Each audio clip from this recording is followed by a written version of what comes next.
काफ़ी दिनों से देखने में आता है कि जब जब कोई इलेक्शन आता है कोई ना कोई मुद्दा मुस्लिम वाला उठाने की कोशिश की जाती है।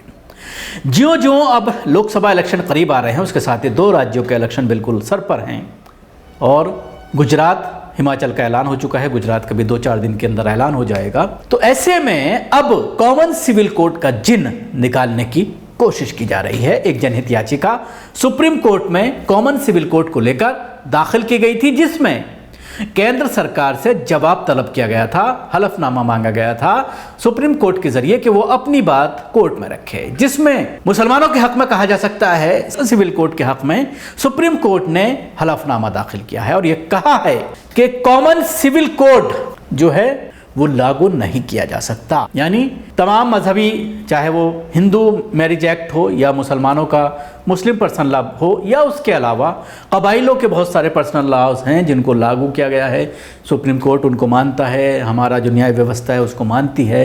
तो कॉमन सिविल कोड न सिर्फ मुसलमानों का मसला है बल्कि और बहुत सारी बिरादरियां हैं, बहुत सारे कबाइली बिरादरियां हैं जिनके ऊपर इसका प्रभाव पड़ सकता है और मुसलमानों से ज़्यादा उनकी संख्या है और उनकी तरफ से काफ़ी विरोध झेलना पड़ सकता है। अब जब ये मामला सुप्रीम कोर्ट में पहुंचा है तो सुप्रीम कोर्ट में केंद्र सरकार ने अपना हलफनामा दाखिल किया है। क्या है इस हलफनामे में, आइए मैं आपको बताता हूं। सुप्रीम कोर्ट में केंद्र सरकार ने कहा है कि यूनिफॉर्म सिविल कोड लागू करने को लेकर दाखिल जनहित याचिका विचार योग्य नहीं है और संसद को यह निर्देश जारी नहीं किया जा सकता है कि वह यूनिफॉर्म सिविल कोड संबंधित कानून बनाए, जिसमें सुप्रीम कोर्ट में अर्जी दाखिल कर तलाक के ग्राउंड 1 करने से लेकर गुजारा भत्ता, शादी की उम्र और विरासत संबंधित अधिकारी को 1 करने की मांग की गई है। इस याचिका पर सुनवाई के दौरान सुप्रीम कोर्ट ने 5 सितंबर को केंद्र सरकार से कहा था कि वो अपना जवाब दाखिल करें। सुप्रीम कोर्ट में केंद्रीय कानून मंत्रालय की ओर से दाखिल जवाब में कहा गया है कि सुप्रीम कोर्ट संसद को कानून बनाने के लिए निर्देश जारी नहीं कर सकता है। इस मामले में जो PIL है वो यूनिफॉर्म सिविल कोड के लिए कानून बनाने से संबंधित है और याचिका सुनवाई योग्य नहीं है। सुप्रीम कोर्ट ऐसी 5 अर्जियों पर 2020 से लेकर अब तक नोटिस जारी कर चुका है। देखा जाए तो सुप्रीम कोर्ट में अलग अलग अर्जी दाखिल कर अलग अलग धर्म के पर्सनल लॉ को 1 करने की मांग की गई है। तमाम अर्जियों को जो कंटेंट है वो समग्र तरीके से कॉमन सिविल कोड से ही जुड़े हैं। एक अन्य याचिका में कहा गया है कि तलाक के मामले में एक तरह के ग्राउंड होने चाहिए, सभी नागरिकों के लिए तलाक का एक जैसा कानून होना चाहिए। अन्य याचिकाओं में कहा गया है कि गुजारा भत्ता और जीवन निर्वाह के लिए दी जाने वाली एक मुश्त राशि के मामले में एक रूपता वाला आधार होना जरूरी है। इसे धर्म और जेंडर के आधार पर भेदभाव नहीं कहा जाना चाहिए। साथ ही एक याचिका में कहा गया है कि देश भर के तमाम धर्मों के लिए एडॉप्शन एंड गार्डियनशिप कानून एक जैसे जेंडर न्यूट्रल, रीजनल न्यूट्रल बनाया जाए। एक जैसी एडॉप्शन एंड गार्जियन एक्ट बनाने की गुहार लगाई गई है। साथ ही शादी की उम्र एक समान किए जाने की भी गुहार लगाई गई है। अब आइए मैं आपको बताता हूं कॉमन सिविल कोड मुस्लिम पर्सनल लॉ जो हैं उसमें किस तरह का डिफरेंस है। सुप्रीम कोर्ट में केंद्र सरकार की ओर से कहा गया है कि इस मामले में प्रमोशन जारी नहीं हो सकता है, संसद अमुक कानून बनाए। ये नीतिगत फैसला है और चुने हुए प्रतिनिधि इस पर फैसला लेते हैं और इसके लिए कोई निर्देश जारी नहीं हो सकता है। संविधान के अनुच्छेद 44 में यूनिफॉर्म सिविल कोड की बात है और वो नीति निर्देश तत्व है और उसमें कहा गया है कि राज्य यूनिफॉर्म सिविल कोड के लिए प्रयास करेगा। इसके पीछे उद्देश्य है कि देश की धर्मनिरपेक्षता के उद्देश्य को पाया जा सके। अभी अलग अलग धर्मों के पर्सनल लॉ हैं जिन्हें कॉमन प्लेटफॉर्म पर लाने की बात है। यह मामला बेहद संवेदनशील और महत्ता का है और पर्सनल लॉ के मामले में गहन अध्ययन की जरूरत है।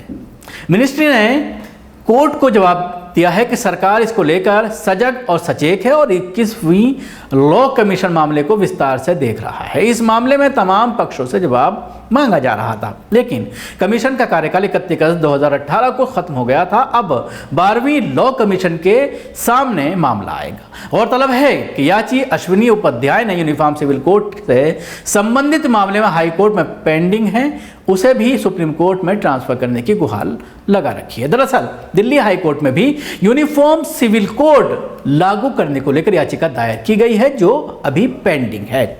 सुप्रीम कोर्ट के एडवोकेट अश्विनी उपाध्याय बताते हैं कि मुस्लिम सल्लाह में बहुविवाह अर्थात 4 निकाह करने की छूट है, लेकिन अन्य धर्मों में एक पति एक पत्नी का नियम बहुत कड़ाई से लागू है। बाझपन या नपुंसकता जैसी उचित कारण होने पर भी हिंदू, ईसाई, पारसी के लिए दूसरा विवाह अपराध है और भारतीय दंड संहिता की धारा 494 के तहत 7 साल की सजा का प्रावधान है।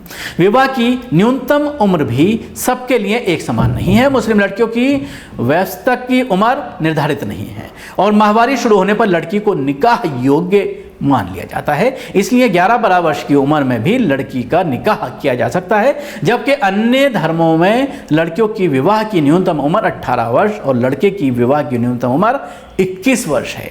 3 तलाक अवैध घोषित होने के बावजूद तलाक हसन एवं तलाक एहसन आज भी मान्य है और इनमें भी तलाक का आधार बताने की बाध्यता नहीं है और 3 महीने प्रतीक्षा करना है, लेकिन अन्य धर्मों में केवल न्यायालय के माध्यम से ही विवाह विच्छेद किया जा सकता है। हिंदू, ईसाई, पारसी दंपति आपसी सहमति से भी मौखिक विवाह विच्छेद की सुविधा से वंचित है।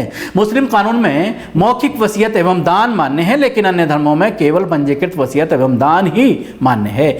मुस्लिम कानून में 1/3 से अधिक संपत्ति का वसीयत नहीं किया जा सकता है, जबकि अन्य धर्मों में 100% संपत्ति का वसीयत किया जा सकता है। मुस्लिम कानून में उत्तराधिकारी की व्यवस्था अत्यधिक जटिल है। पैतृक संपत्ति में पुत्र एवं पुत्रियों के बीच अत्यधिक भेदभाव है।